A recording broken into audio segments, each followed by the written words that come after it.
Well, U.S. household balance sheets, they're in great shape, according to today's chart of the day, which shows the ratio of liabilities to net wealth has fallen 50% since the 2008 financial crisis, and household leverage is at levels that were last seen in the 1980s here. So this kind of speaks to also the ability or not of people to buy homes right now, right? Well, somewhat, yeah. And I think for the household balance sheets and what we've heard from, that household balance sheet, of course, balances, no pun intended, or at least redundancy intended, a few things. It balances everything from what the debt levels are currently sitting at, because certainly if your balance sheets are still really looking at how much you're bringing in, how much is kind of a free cash flow positive scenario, and how much you're being able to save at the same time.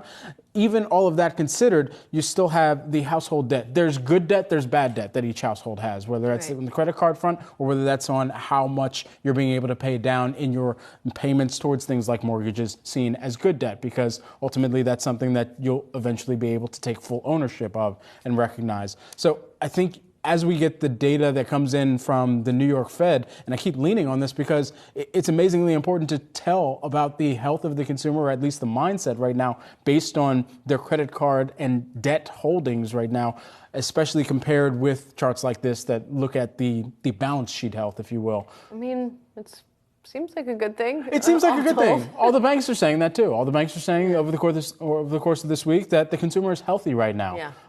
But to what extent that health extends. And how long will it last? Yeah.